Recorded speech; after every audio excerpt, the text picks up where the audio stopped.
So the next item on the agenda is item 29, the water bottling.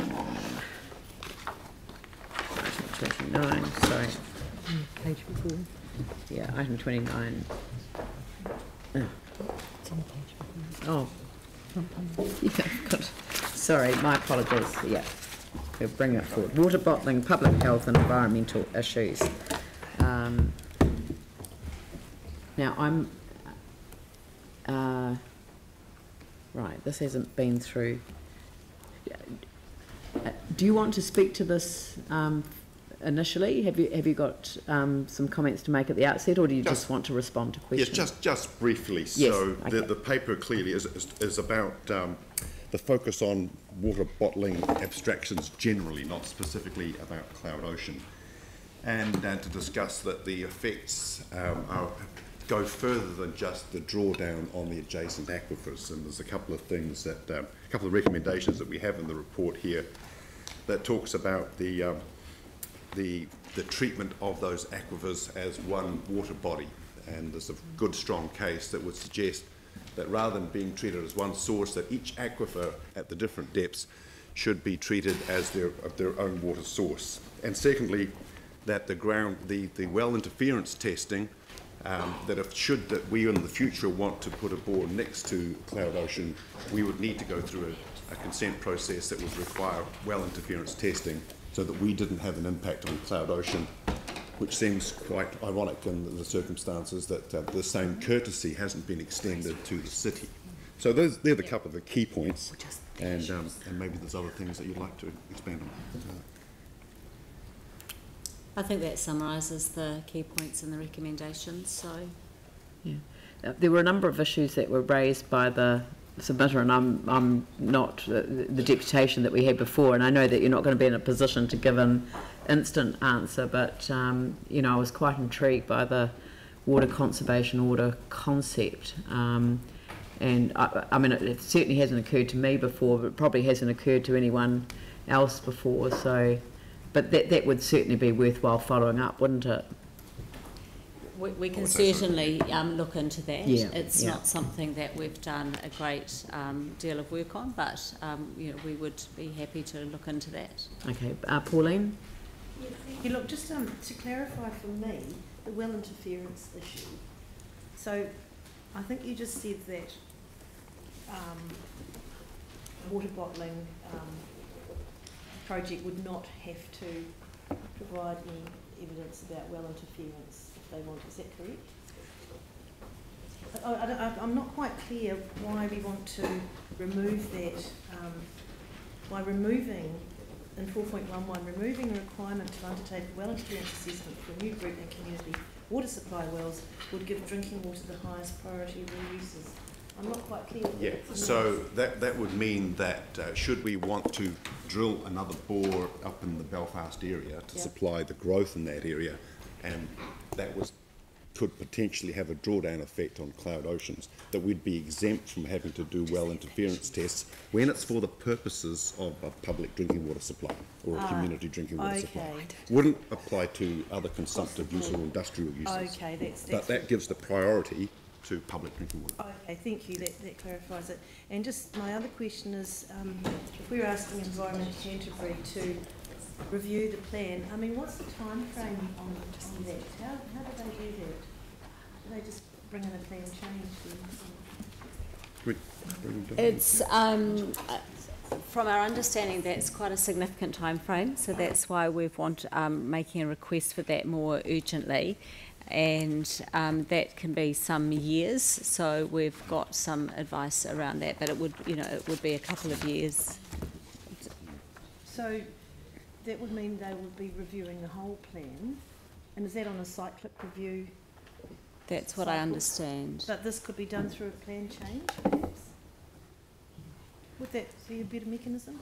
Diane is probably the best person sorry, to come. No, that's fine. Diane has got I'm the detail on this, so we'll invite. I'm just trying to get a grasp on the time frame. That we'll invite Diane to explain that. a couple of things. There is a plan for an omnibus plan change, which is happening next year. But currently, that omnibus plan change does not include the issues that we're talking about today. So it has some limited scope.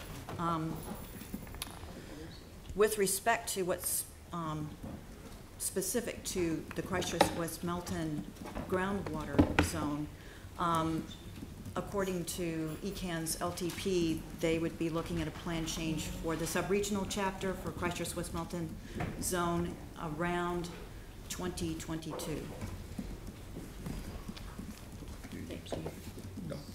So would we then be asking them to bring that forward?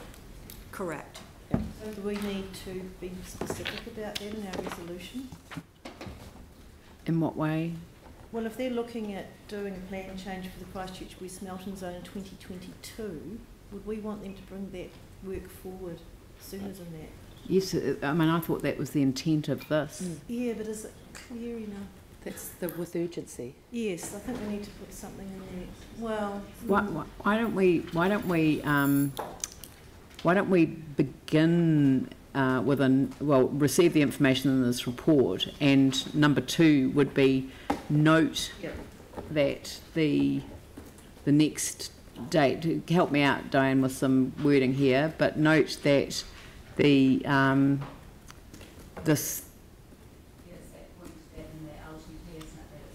that it's due for 2022. True. So there's a couple of things we could do. We can ask them to move the sub-regional chapter plan change work earlier than 2022. So let's just think of that. So note that the sub-regional chapter regional chapter for the Christchurch West Melton is due for a plan change in 2022. Is due for review. They're going to do some work. So basically, what you're seeing with the Waimakariri zone, it would be mirrored here. So first, the zone committee would develop a zone implementation program addendum, which would have recommendations that would feed into the plan change process. So basically what's happening in the Waimakariri zone will happen for Christchurch West Melton, but just not until around 2022. Alternatively, apart from advancing or speeding up the plan change process for the sub-regional chapter, we could request that the omnibus plan change in 2019 includes the issues that we've identified in our report. Yeah. Okay. Give them both options. So I think both options should be, so note that this, is it the sub-regional plan? The Christchurch West Melton sub-regional chapter. Okay, note that the sub-regional chapter for Christchurch West Melton is due for a zipper. Yeah. So, for a plan change in 2022. Is due for a plan change, is that the right phrase? Is scheduled for a plan change in 2022. Yes.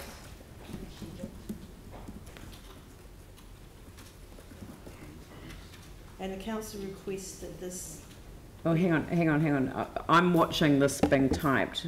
Can you take out is due and put, no, sorry, just take out due and for so is scheduled. So take out for no, leave schedule and just put a D on the end of it. Yeah. Is scheduled for a plan change in 2022. And then go 3,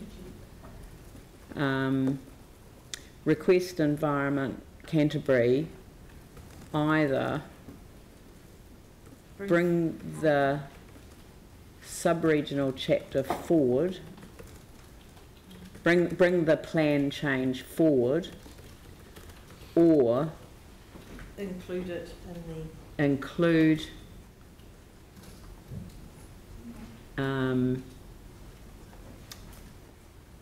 put it in the 2019 omnibus. In the 2019 omnibus Yeah. Yeah. plan change. And I think that's a good mechanism to recommend to ECAN? So actually, what I'm going to do is just get you to, why don't you just carry on asking questions. I've got Yanni and Glenn, and I'll go over and see if I can get it right. Yeah, thank you. I was just wondering if there'd been any thought around, we keep talking about approaching ECAN, but there's been some quite interesting commentary around ECAN's performance over water, and previously central government has been quite involved. So was there any consideration of going, you know, we've heard this morning the ability to go to central government. I just wondered if there was any other options that you've considered in terms of approaching central government, and if so, what they may be, or if not, why not? Yeah, so there are other avenues and through the RMA, and we've heard another one this morning, but they're going to need some time to work up and give you, informed advice on. So, I mean, the idea of approaching central government for a moratorium on water bottling consents until this work can be done, is that something that would be feasible? I mean, I just don't know where central government's got to with their thinking, but given that this is an issue that's been raised across New Zealand, maybe we also need to be raising this with LGNZ. Yeah, there's a number of options. I don't know if I want to sort of float them all here and now without a full investigation and consideration by staff on the recommended approaches, and a legal view, of course, on what the RMA procedures and judicial procedures are. Okay, so just under 4, just so I'm clear, that's going to look at the wider kind of issues as well as the very specific issue, or it's, I'm just not quite clear from the wording. Where we get the report back on those other options, including but not limited to the Awa court case, or the recent decision, the non-notified decision. Yeah, as I said, that is going to need some a legal interpretation on the way forward before we make any firm recommendations here today. Okay, so can we get a date on 4? And can we just separate those two?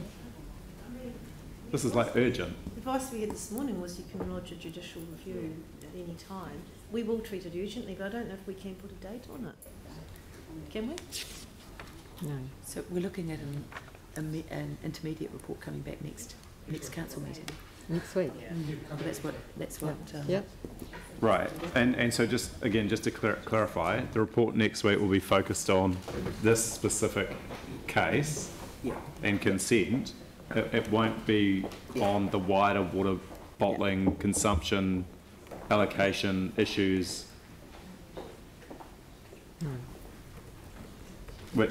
So I mean, I would just flag that I think we do need to get a report on the wider issues in terms of central government. By? Well, like, you know, we should be approaching LGNZ, we should be approaching central government, we should be doing everything in our power to raise this as a really, really important, critical issue. And options for central government intervening, I don't think should be off the table. Yep, fair enough. Sorry, you've gone on to. Sorry, I've been sidetracked, so I'm not. You've gone on to the point 5. Yeah. Okay. The question was really just trying to understand if point 5 was limited to just this specific case, or the wider issues around what we might do in terms of other actions. That's about specific case. Or any other possible central government action. Yeah. At the end. Or because we're looking at the water conservation order. If maybe it's helpful, I just explain. The concern is that this is just one particular consent. There's likely to be many others that are applied for, and I just want to ensure that we've got some sort of wider action. I mean, I support for this individual one. Great, let's get on and do that. But I also think we need to be thinking about what other steps can we take in terms of advocacy, lobbying, influence. Yep, no, that's fine. This is a report back, so that's fine. Glenn?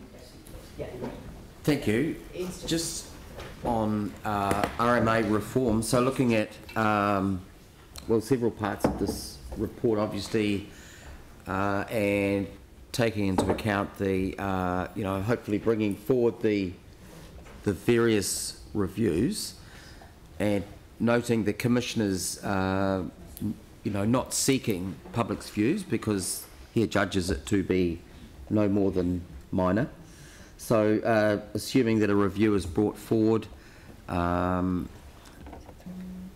these commissioners still make their assessments, but obviously they're bound by, you know, bound by the rules. Or can we not always guarantee that a particular assessment is going to go the way we think it should or must? Have you got a response on that?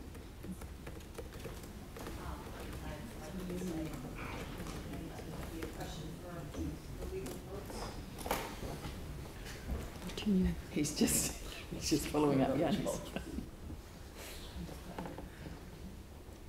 Well, we're told it's technical, but it's still human. I've heard that, you know. Yeah. So, how much kind of leeway is there for independent commissioners to kind of deviate? It's a legal question again.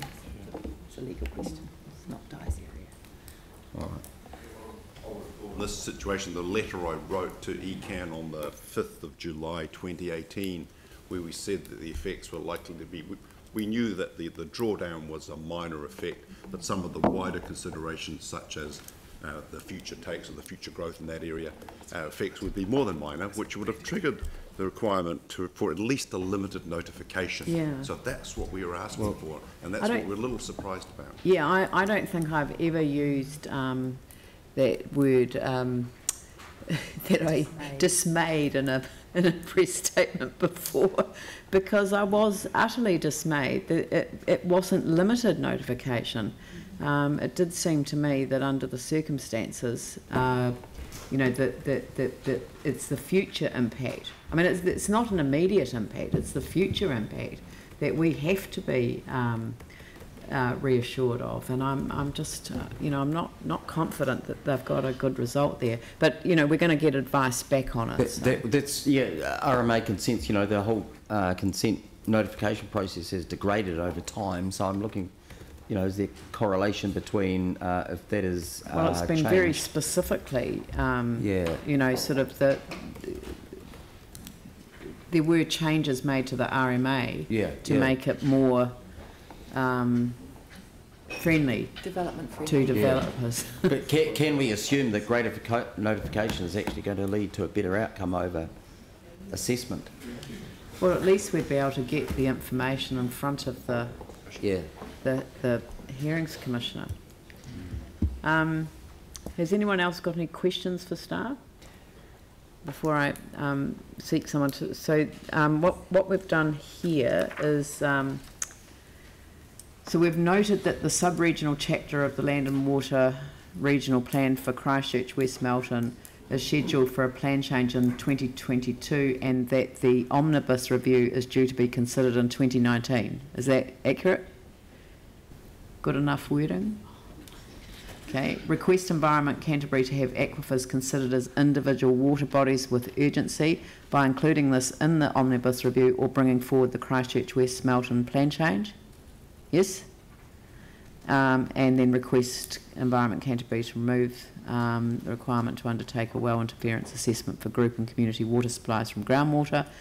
And then note with concern the 12 December 2018 decision of the Independent Hearing Commissioner not to seek the public's views on Cloud Ocean Water Limited's application, and actually not to seek our views as well. Do you want to have note with dismay rather than concern? Party, because we were noted as an interested party.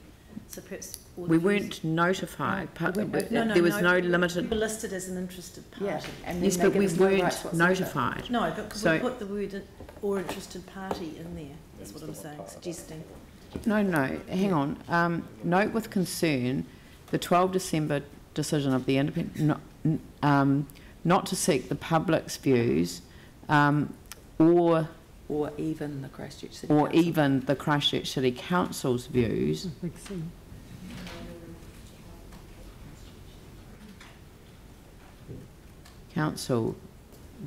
on Cloud Ocean's application, and then put another comma after application, and granting the company's application to take water from the deep bore, and ask staff to report to the council on options available to the council for challenging the decisions, plural. Seek further advice on the matter. No, full stop. And seek further advice on the matter raised by Aotearoa Water action with a capital A. Matters, because there was 4 issues raised. Yeah, on the matters. Plural. Yep. Matters, yep. Yep, mattress.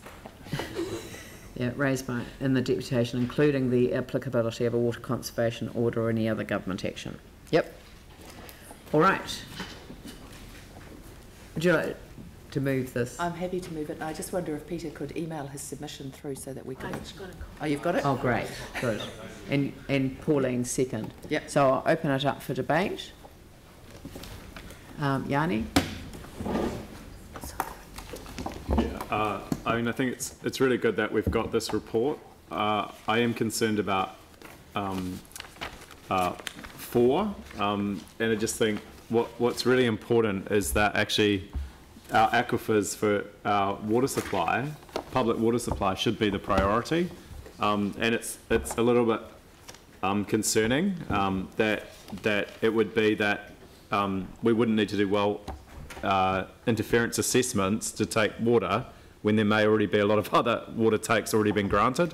So, I mean, I think that needs some more work, which obviously will have to happen as part of any sort of request for further action. But, you know, the general issue here is the huge problem in New Zealand is that the environment seems to be the thing that's put up as something that you can mitigate the risk even when you don't know what it is. And so many decisions are made on the premise that things will be okay without the evidence, and we end up, I think, with these situations where decisions are made and the environment bears all the risk, as does the community, while the economic profits flow free and far. And I think, you know, we have to get to a turning point in our city and in our region around the use of water for profit versus public good. We've still got a long way to go, and I think these cases are illustrating that. So I welcome what work we can do. I welcome what support we can give to challenging this decision and to taking a much firmer stance on protecting our aquifers for our public water supply. So I'm very supportive of these recommendations. Raf? Yeah, I mean, I'm just looking back at the conversation we had in November where we made pretty clear that we opposed the application for a deeper water. We couldn't have been clearer. But I mean, for me, the bigger issue here is around ECAN and the way that we manage our water supplies. I mean, for local government, the delivery of safe drinking water is the primary issue in terms of infrastructure, because basically we can't live without clean water. And I have to wonder whether ECAN is the right model to manage our environment. And I think that's what we need to be looking at. And that's a more strategic question and answer session with the government. You know, obviously ECAN had its issues back in whenever 2010, when it was rejigged or replaced or whatever. And I think actually local councils need to have control over their environmental issues, of which water is the main one. So I really don't have confidence in the ECAN model to manage our water supply, and I think that's the bigger question that we need to be asking. Glenn? Thank you. My focus is particularly on numbers 5 and 6, and as we'll all appreciate, this situation over water in the bigger picture and in this particular matter has, I think it's gone beyond politics. It's deadly serious. I've floated with a few, and to which the responses come, you know, good luck with that, the concept of integrating the full well-beings in the RMA, because I consider that environmental effects is about the people as well. You know, when we consider that we are the council of the city, we are the city's government, and that we cannot be considered as an interested party, even under provision of special circumstances in this process, I find incredulous, and it really is beyond belief. So I'm very keen to, with 5 and 6, on 6 seek that further advice on the matters raised by Aotearoa Water Action, and the chance to work with them. I think we have to do it for the city. This is deadly serious. Dion? Yeah, I'd agree with what Glenn, or Councillor Livingstone has said there, that it is a deadly serious issue, and he is dead right with that. Water one of the issues that I was looking at when I was younger was water and warfare, and water has created some of the biggest civil conflicts in the world, and has actually created major change within societies right throughout the world over time, and we're still seeing that today. So we need to really get on top of our water issues in Christchurch to make sure that we do have stable water supplies in our city for people, because it's a human right, in my opinion, that water is able to be given to people free of charge, because you can't charge for water. But the right of water, and actually through public health, is really, really important. So I want to get that information back. And I am also very disappointed with the decision from ECAN. I think it is absolutely, I don't actually know what the word I want to use there. There's a lot of words going through my mind. But it isn't, or the independent commissioner, I should say. I think this is highlights a bigger issue, as Raf was saying, that there are some bigger issues here where how we manage and protect water supply for our people in Christchurch. But this is a major issue, and we need to get on top of it. Yeah. David? Yeah, look, I support the initiatives that we're advancing here today, but I think the bigger issue is actually with the RMA. You know, we're seeing increasing desire to have less notified consents and fewer restrictions on things. So I think really the RMA is the target, and we need to be recognising in the RMA the importance of water to local territorial authorities, and mechanisms to be able to recognise that the notification process, or the dealing of a resource consent where water is concerned, needs to be reviewed quite substantially, because we get these resource consents that come in, and essentially if they tick the boxes and there's nothing we can actually do about it at the moment. So it really comes back in my mind to an approach to government over the Resource Management Act, where water supply for territorial authorities is concerned, and to be able to have the territorial authority be able to have a greater influence over the determination of resource consents around that particular matter. And that I believe is the thrust that needs to be taken, because everything sits around the RMA at the moment, and if the application meets the current criteria, there isn't much we can do about it. So we have to actually change the criteria of the RMA to be able to have a greater influence on how we determine the best use of our greatest asset, and that's the focus that I think we need to be going down. That's right. Pauline? I totally agree with David, and I think that's where the focus there is, that we've done well with number 3 there, that we request that Environment Canterbury address this review with urgency. We don't want to muck around with this, because that's one of the tools that dictates which boxes are there in the, to be ticked as well. So that is our best way forward on this, and I do hope that Environment Canterbury step up, and I believe they have a will to do this as well, judging from our forum we had with them a couple of weeks ago. They recognise this as an issue too. But I also want to thank staff for all the work you've done on this, and I know a lot of it's been done with urgency as well, with the squeeze being on, so thank you very much. Anyone else? No? Vicky? I agree with practically all of the comments that were made, and in terms of a city's drinking water, the comments that have been made over and over again about there is nothing more important is so, so key. So we have to be guardians of this asset for not just the next 30 years, but people have to preserve this for the next 100 and 1,000 years. And so too does ECAN. Their name says Environment Canterbury, but their actions would suggest otherwise. I think the point that Peter Richardson made, that in a time of climate change and climate breakdown and population growth and global water shortage, we absolutely have to be so careful about how a city's water is used, is very, very well made. This instance has had a site that had a wall scour on it, a consent for wall scouring, and then through a series of processes, a wall scouring take which was not fully consumptive, but put water back in at 30 metre aquifer 1, has suddenly transformed into a full consumptive take, 24/7, 365 days of the year, no chance to recharge the aquifer, at 186 metres, through a process that is completely inexplicable to any normal person.